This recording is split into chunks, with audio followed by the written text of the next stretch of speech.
Hey guys, Aaron Cybertron Zhang here, and today I am bringing you Game 2 of the finals of the St. Louis Premier Challenge against Michael Flodong, also known as Primitive VGC on Twitter.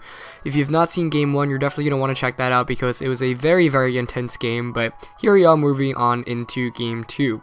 Michael's team is, of course, you see the 4 Pokemon up there, Arcanine, Terrakion, Suicune, Kangaskhan. The 2 he did not bring were Thundurus and Aegislash. So, if you watch Game 1, you'll notice that he did opt to get rid of that Thundurus for Suicune, which was a change I didn't mind too much just because I thought Thundurus threatened my team a fair amount.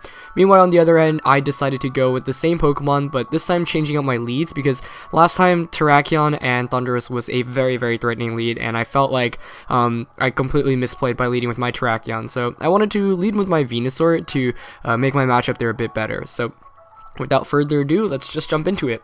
So of course at this point in the game, or in the tournament, like if I were to win this match, I would win the entire tournament, but if Michael were to win, then he'd force a game 3, and that's always really scary, and this was by far one of the most intense matches I've really ever had in this season. So he's going to lead with Kangaskhan and Suicune against my Venusaur and Suicune, and immediately you see this is going to be a Stall-U battle because, you know, Suicune going up against Suicune is always a bit annoying. However, I do have Snarl on mine, which can make the matchup a bit better. He actually withdraws the Suicune right away, which is a good play on his end because you don't want to keep in a Suicune in against a Venusaur and opposing Suicune. Bringing in Arcanine, I don't mind the Intimidate very much, but at the same time, Arcanine can be annoying with Snarls and Will-O-Wisps, and I think it's pretty funny to see a Suicune, Venusaur, and Arcanine all together in the same place. As Kangaskhan does Mega Evolve here, as Venusaur is going to Mega Evolve as well. So Kangaskhan is not really much of a threat right now, but at the same time, it can just get off big damage, so I don't want it sticking around for too long. It does go for the Fake Out though, which I was fine with because it meant that I am guaranteed a free attack. He does target the Suicune with the Fake Out, doing 40 damage there. So Suicune's gonna flinch. Venusaur goes for the Giga Drain, and I did target the Kangaskhan because I thought he might have switched out the Suicune. I actually get a critical hit there, so you know, this series so far, pretty fortunate to get a bunch of crits against the Kangaskhan. I don't think it matters in the long run, but here he is going to double up into the Venusaur, and I felt very safe making this play. Like, I felt like at this point he would really want to aggressively target down Venusaur, so I, you know, set it up, give myself the opportunity to set up a Tailwind, and it plays out perfectly. He's going to withdraw that Kangaskhan back out into the Suicune, and at this point I realize that I have a huge opening in terms of offense, so I really don't want to mess up right now. I do go for the Scald onto the Suicune because I was trying to just knock out that Kangaskhan. As you see, I did go for the Scald and Giga Drain, so that's alright. Though, you know, Suicune's so specially defensive, able to take that pretty well. And the Arcanine does get the Snarl off, so of course that actually goes a long way because the Arcanine and the Suicune are already pretty bulky as it is. You know, I got some pretty good damage off against that Suicune though, so I definitely can't complain. But at the same time, I felt like maybe I missed out on an opportunity of knocking out that Arcanine. This following turn, I'm going to go for a Scald onto that Arcanine just because I really need damage off before the Snarls come out. And I do go for the double target here, getting the Sludge Bomb off as well, so it is in KO range now. Arcanine does go for the Willows this time onto Mega Venusaur. A good play there because, of course, with Thick Fat and Giga Drain, you can't really do too much damage to Mega Venusaur, but with a Burn, you put on pressure every turn because of that extra residual damage. So Michael sets up a Tailwind of his own with that Suicune as it continues to heal back with leftovers, and Venusaur now is taking burn damage. Of course, both of my Pokemon have -1 special attack as well. Some important information comes out here as the Suicune reveals Protect. Of course, I chose to run Snarl over Protect, but in this case, I think it was a pretty good move on Michael's end. He does go for another Snarl, decreasing the special attack of both my special type attackers, so at this point, I'm honestly feeling some pressure because, you know, my attack power is just getting reduced more and more every turn. However, I do finally knock out the Arcanine with a useless critical hit there, and that's really important because now I can't just, you know, decrease my special attack continuously, and I can just, pull out a bunch of switches here to negate the special attack decreases. But in the end, you know, I thought Michael played that situation really well. Like, I felt like for having a Venusaur and Suicune out against an opposing Suicune and Arcanine, I probably could have got out with a better trade-off.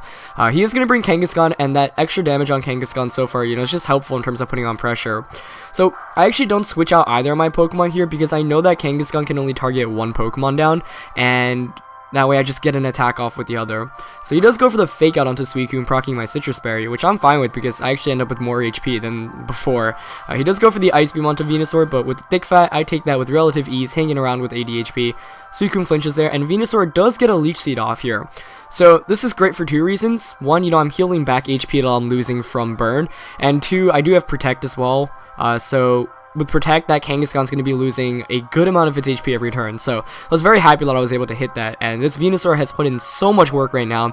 But I can't stress enough how much that burn really was a good play on Michael's end there. This following turn, he does go for the return, and I don't Protect with Venusaur here because I'm predicting he's going to predict the Protect. A lot of predicts there. So that basically works out perfectly. He goes for the double target onto Suicune. Suicune manages to hang on with 8 HP, very clutch. Unfortunately getting a burn there, but I can't complain. I've definitely had my fair share of RNG so far this series. I get a Tailwind up, which is really good because his Tailwind is going to expire soon. And I get a Giga Drain off against Suicune, though at this point it's honestly doing nothing given that the Mega Venusaur is at -2 special attack. So in retrospect, it might have been a bit better play to actually have target down that Kangaskhan, but I think just seeing the Suicune heal back every turn was really getting to me at this point. But Kangaskhan is losing more HP from this Leech Seed, so I've had 2 turns of Leech Seed healing, and I think that's really been essential. But the burn damage is definitely ticking down now, so Suicune's gonna faint. And I don't know, I feel like this entire time I've been one step ahead slightly, but I don't feel like, you know, I'm at the point where I feel very confident about winning the game. Tailwind does expire on his end though, and I do bring in Bisharp, and the reason why Bisharp's so great here is because Kangaskhan is in Sucker Punch KO range. So he's going to smartly withdraw the Kangaskhan to 1, preserve the Fake Out, and 2, you know, Terrakions an excellent Pokemon to get in here as Brick Squad the Terrakion comes in. I do, however, predict that, so I go for the Iron Head onto that slot, bringing it down to its Focus Sash. And at this point, I'm like, alright, if I manage to lose this one, that would be bad, because I felt like that was such a huge play.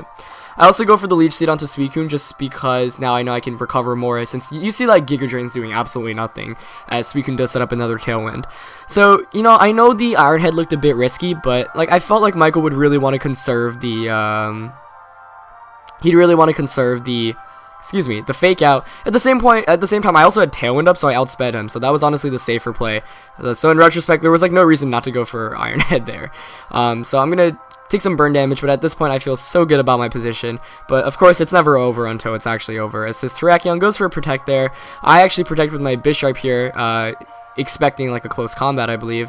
I thought he might have protected with his Terrakion, so I want to Protect there just so there's no chance of a Scald Burn, and I do get another Giga Drain off.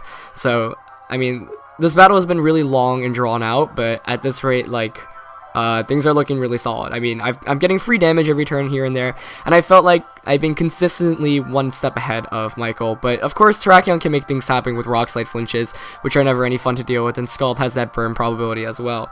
So if I make one misplay here and there, Michael could definitely get back into this game, and he reveals a excellent move here, going for the Quick Guard with Terrakion, and I walked straight into that. I honestly did not expect it. So he is going to be able to get a Scald off without fainting with the Suicune, and he gets the burn. So like I said, you know, if there's any way to come back in this game, this is how you do it.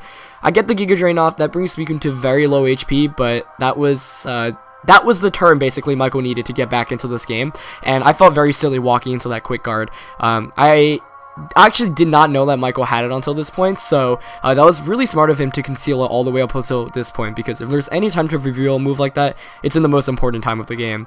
So I was a bit frustrated by that turn, because the burn meant that I couldn't KO Kangaskhan in Sucker Punch KO range, but like I said, I can't complain. I got a crit onto the Kangaskhan earlier on as well, so Tailwind does expire on my end, and now I'm feeling a bit scared. Like, I thought I had this game 100% in the bag, but now with the Quick Guard, the mind games are definitely around.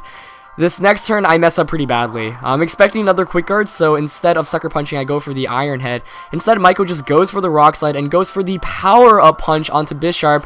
So he does reveal the Power Up Punch, which up until this point in the series, I had not seen. So I know I win here if I don't flinch, but if I do flinch, it's going to come down to a speed tie. And at this point, I just can't believe how badly I've choked the last couple of turns. He does get the flinch onto Venusaur as well, and at this point I'm kind of freaking out because it's literally going to be a 50-50. If my Terrakion wins the speed tie, I win. If it loses, then I lose. And at this point I'm shaking, but Terrakion manages to win the speed tie, gets the Rock Slide off, fortunately connecting with both Pokemon. Of course, I risked the chance of missing there, but I thought he might have wanted to protect with the Terrakion and attack with Kangaskhan, so I figured Rock Slide would cover all options. Fortunately enough, I do end up winning that one. So a very, very intense battle. One that I felt like I was consistently ahead for the majority of the game, but then Michael made some really smart plays at the end. I also messed up with that Bisharp because I didn't go for the Sucker Punch. So that's what I mean. Like, all you need is one smart play to get back into this match, and I thought Michael pulled it off really well. And, you know, obviously, had he won the speed tie there, he would have won this game, and we would have gone to a game 3. So excellent, excellent game to him. You know, RNG was definitely slightly on my side that game, so I can't complain. And you know, that's the merit of using like a bulky team versus an offensive team. You can be consistently one step ahead of your opponent and not pull away at any point, but at the same time you can be one step behind and still not be too behind. But anyway, yeah, I do end up winning that game, so I managed to win all of Top Cut, actually 2-0, which was pretty cool. But Michael gave me a huge challenge. He's a fantastic player. Go follow him on Twitter at PrimitiveVGC. So thanks to him for a really great set. And yeah, hope you guys have enjoyed these battles from the Premier Challenge, Top Cut. I thought they featured some really great opponents and some awesome teams. So yeah, I really hope you guys enjoyed it. I'm going to be taking a break tomorrow. Of course, I still am on vacation, excuse me, so there will be no upload tomorrow, but I'll actually be back from vacation Friday morning, so we'll be back to schedule then. Anyway, that's it for this one, guys. I hope you guys enjoyed the uploads the past few days, and I'll see you on Friday. Alright, peace.